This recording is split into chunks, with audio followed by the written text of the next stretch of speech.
Namaskaram Sadhguru. You said that depending upon how compulsive we are and as per our karma we attract certain situations or life arranges itself accordingly. But for an enlightened being who has no karma, what determines the nature of situation he or she gets into or the way life pans out? We have seen you face some of the most challenging situations. What is the mechanics behind this?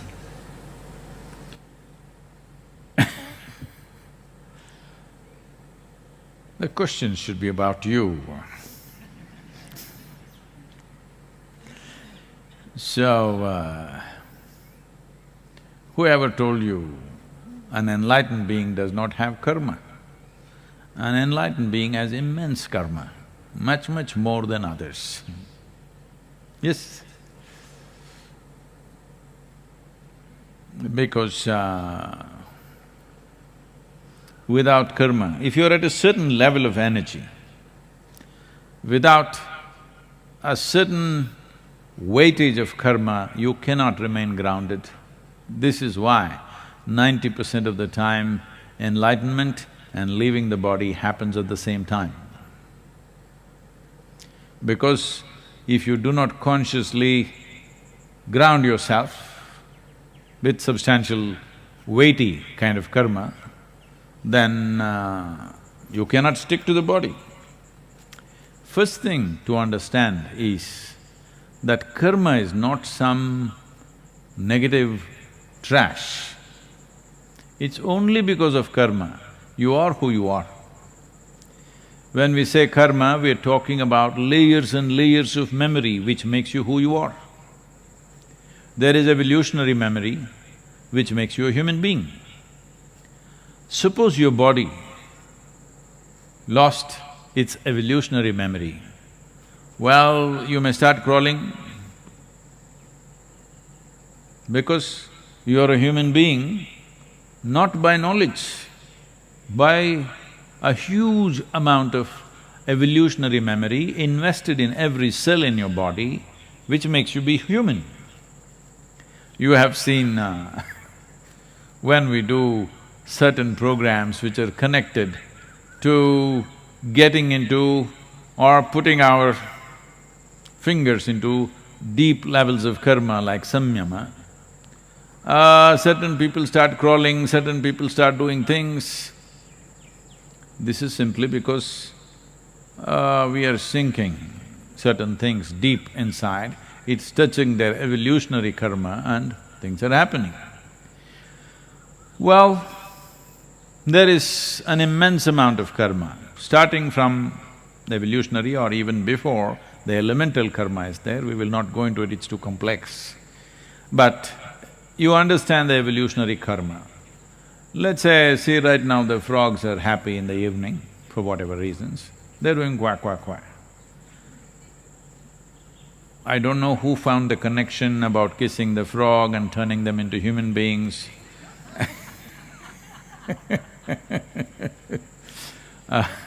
all those things, but suppose you lost your evolutionary karma and somewhere around amphibious life, somewhere around a frog, you stopped. After that, what memory you had is gone. Suddenly, you may be a princess, but you will turn into a frog. Yes? Because it's this memory which is so invested in every cell in your body, which gives you a human form and a sense of being human being. So who you are, essentially, the shape and form of you is just karma, because it's memory. Like this, there are many levels of it, I will not go into all of it. Now, there is a genetic karma. Because of that, you have a particular kind of nose, a particular kind of a skin, particular behavioral aspects, certain amount of capabilities and incapabilities, genetic karma is there. After that, your own stuff is there, articulate, inarticulate, and now conscious karma. Now, karma is not a negative thing if you know how to use it.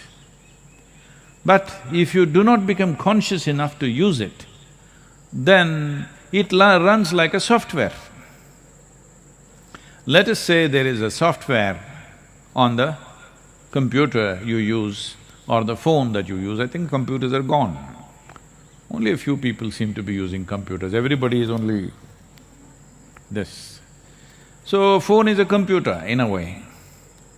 So, whatever software that is on it, well, whatever work you're doing, let's say every 11 seconds, I'm choosing that number intentionally, every 11 seconds you will do boom, boom, doom. Every 11 seconds is good, boom, boom, doom. Believe me, after a few months, you yourself will start doing every 11 seconds, boom, boom, doom. Yes, you will. But the software is only in the phone. But if it keeps on doing it every day, see right now the chant is going on around the ashram, some of you, why is it going on all the time? But slowly, unknowingly, yoga, yoga that's how it is. We are programming you towards liberation. Many people and you yourself may be programming yourself to bondage. Because a whole lot of people are always trying to build bonds with something or the other, because they think only by tying themselves to something or somebody, they will feel safe. If you have a bond, with age it becomes bondage. No, I'm just playing with you. But all bonds unconsciously developed and unconsciously it exists with you, become bondages. Well, bonds are like, a sailor will throw an anchor in a place so that there, in case there is a small storm, the boat doesn't go away somewhere, so you put an anchor. It's a very good thing if you want to be safe in one place. But you are in a damn boat because you want to sail. So if you keep on putting 5, 10 anchors, obviously you will be safe, but you will never sail. So you have to make up your mind, you want to sail or you want to be safe. So, you have seen me go through all kinds of situations, all kinds I don't know who's asking this question, how does he know what all I go through? Too many things, all kinds of rubbish. Lots of wonderful things also, lots of absolutely wonderful things, but lots of trash also comes my way. Well, what's his name? That's his real name? Nishant? Shashank. So no, Shashank has been very closely around me to see all the nonsense that comes my way.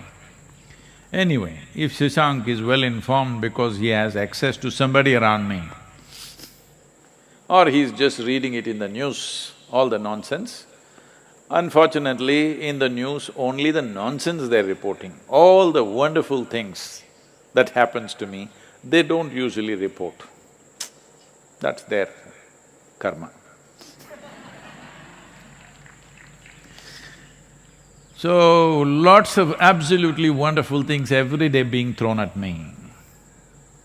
If nobody throws anything, anyway I sit very wonderful wherever I am. But some trash also comes my way. Well, the trash is coming not simply because when you have nothing to lose and nothing to gain, you can do whatever you want. Either you can go sit in a mountain cave, simply blissed out, or you can get active in the world. You can do many things. You can be somewhat active, somewhat withdrawn, or all out active, depends. What's your choice? My choice has been shaped by the needs in the world, not by my whim. till till I consecrated Dhyanalinga, there was only one intent. Because I'm somebody's slave, I don't want to tell you all those terrible things which have been beautiful to me. A man who doesn't even want to touch me with his foot, he touches me with a stick, I served that man for 3 lifetimes. So, that's a terrible story, but with fantastic results.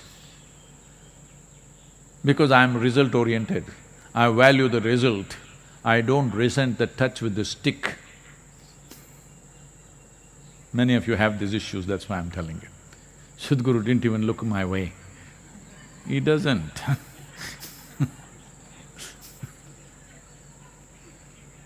So, because my activity since Dhyanalinga, till then I was not bothered about anything else, just one thing. I thought that's it and with that I will even end. Because I had not created an intent in my mind as what I will do beyond that. So things collapsed, things happened, whatever, that's all history now, every one of you know it probably. When the body began to collapse very badly, when my basic structure got very badly damaged and became almost like what to say, little crippled, then it became like a challenge, let's see if we can get back. And there were also some absolutely wonderful and dedicated people around me who were willing to give their life if necessary. So for their sake and also as a challenge, if we can really build back the system, we took up certain things and started working, which is another kind of karma. Well, those of you who have seen me since 99, that is 1999, because a whole lot of millennials who do not know there was a 20th century, you know. So in the year 1999, if you had seen me, and today you are seeing me, well, in terms of physical well-being, I'm leaps and bounds ahead of what I was 20 years ago.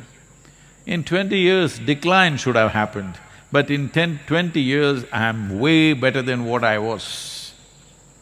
It's clearly visible in every way.